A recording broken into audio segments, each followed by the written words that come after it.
The movie opens with Asha having a nightmare. It's about the day the world ended.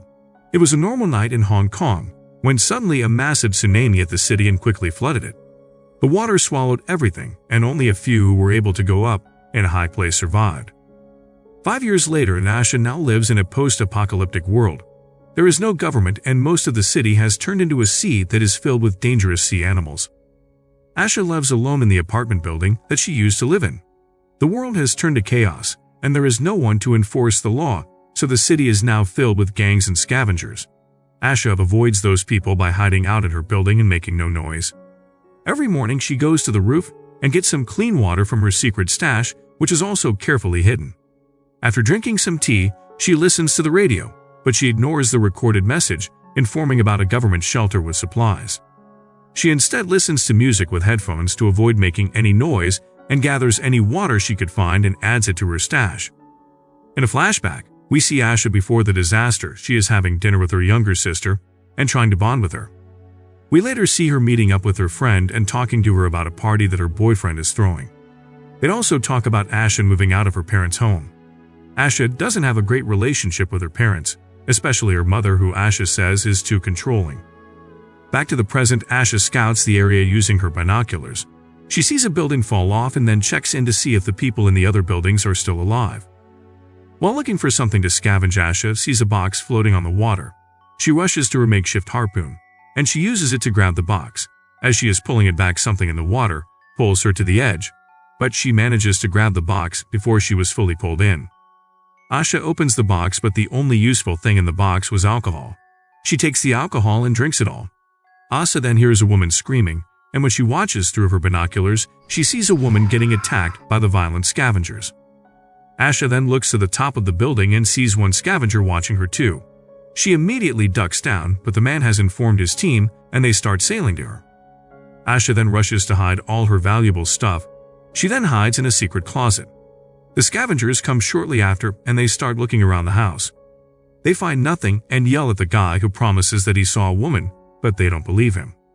The next morning, Asha finds another box floating. This box was also mostly filled with trash and expired fruit, but she finds a small honey pot fully preserved. Later, while Asha is busy with her chores while someone sneaks into her building, Asha hears someone moving, but when she looks around, she doesn't find anyone. Later that night, while she is getting ready to sleep, Asha hears another noise and goes to investigate with her flashlight, but once again there's nothing. Next, she washes her face and leaves the soap out on purpose to finally catch the intruder, who turns out to be a little girl named Hay. Asha grabs the shoulder to confront her, but Hay kicks her and runs away. She takes a few more things, including Asha's makeshift lamp, and goes down the corridor, but before she can open the mysterious door, she hears Asha coming and leaves again. The next morning, Asha goes to take out some food from her stash, but she finds some of it missing. She finds empty wrappers and follows it, which leads her directly to Hay, who is sleeping holding the lamp. Asha leaves her and makes noodles for the two of them. While she is cooking, Hay wakes up and she looks around the building. She finds an envelope hidden behind a fake electric outlet, and when she opens it, she finds a picture of Asha and her sister. At that moment, Asha sees her and Hay runs away again. Asha then puts back the pictures, but she accidentally drops one of them. In another flashback, we are taken to Asha's sister's birthday.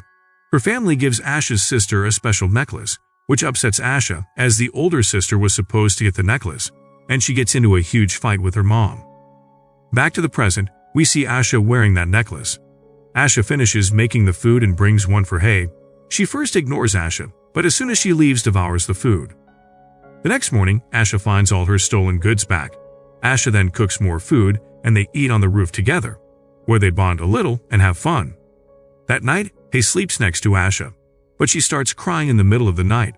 Asha calms her down and she asks her if she is missing someone. Hay tells her that she misses her mom and reveals her plan, which is to create a raft and look for her family. In another flashback, we see Asha watching the news. The anchor is reporting about a massive tsunami that has destroyed Singapore. Her mom then turns off the TV and tells her to join them for dinner. While eating dinner, Asha and her mom get into another argument about her going to her boyfriend's party.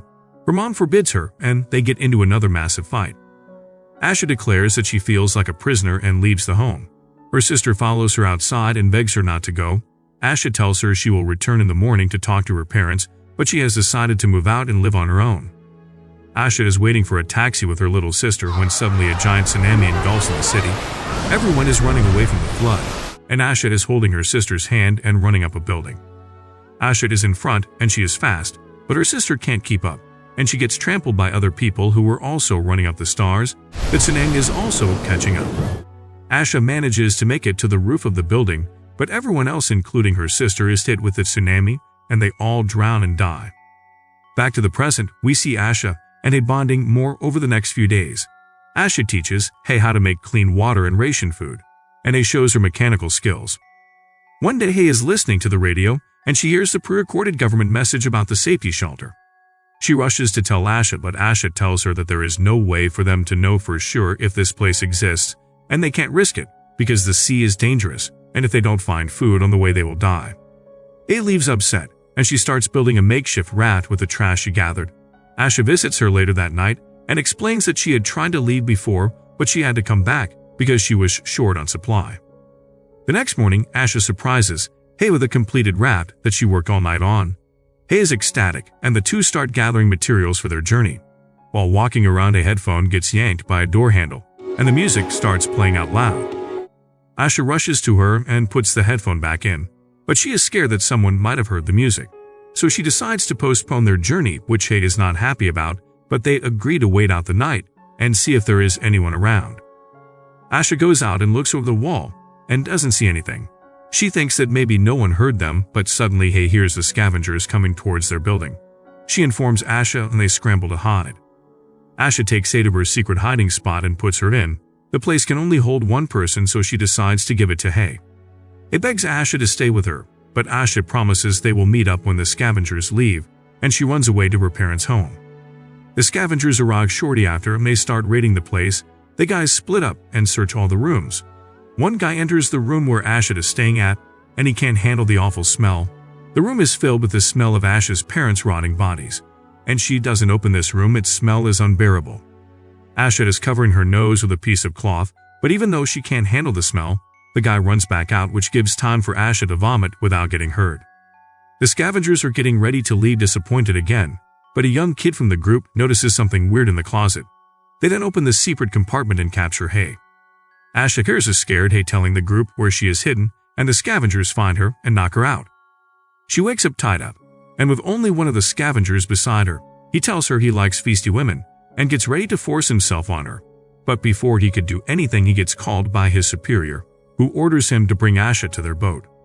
The guy then drags Asha to the boat, and when Asha sees Hay, she starts remembering her sister. Asha feels guilty for letting her sister die, and she is determined to not let that happen to Hay too. She pulls at the rope and tries to escape, but the guide pulls back and makes her fall into the water. Luckily, there's a broken CD nearby, so Asha uses it to attack the man, which makes him angry, and he starts choking her into the water. Asha is almost going to drown, but she manages to grab a flared gun she had in her pocket, and she shoots the guy in the face and kills him. The other scavengers hear all the noise and come back into the building, but they don't see Asha. They split up and start looking for her. The first guy hears Asha's voice and enters a room. He sees her and rushes to her, but she makes him trip using the rope, and then beats him to death using a guitar. She then takes his knife and runs into another room. She turns on the radio, which catches the attention of another guy. He enters the room and walks to the radio, then Asha jumps behind him and stabs him. He still tries to fight her off, but she manages to kill him too. Asha then goes into the next room and waits for the female scavenger, who also makes her way into the room. The female scavenger sees a can with fire inside it. She walks close to it, but again Asha jumps behind her and pushes her into the kitchen. She then throws the fire at her and closes the door. The leader then hears the scream of his teammate and moves in that direction. Asha jumps on him and tries to attack him, but he overpowers her. He starts choking her, but she manages to stab and kill him. Asha then hears the young boy coming for her, and she runs to the roof as he has a gun. He follows her to the roof, but she manages to dodge him, and she locks him up there. Hyde is now with only one guy that is guarding her. Asha makes her way down, but she doesn't want to alert the guy. She tries to hit him with her harpoon, but she misses him. The guy then goes closer to the edge of the boat to see what was thrown at him, which gives the opportunity for Hay to push him off the edge. But the guy manages to grab onto her, and they both fall in the water. Asha also jumps in the water, and she grabs Hay. We then see a shark swimming around, and it attacks the guy, which gives enough time for Asha and A to get back on the boat. Now owners of a new boat which is filled with supplies, Asha and A decide to start their journey to the location told on the radio, and the movie ends as they start the boat and move forward. The end.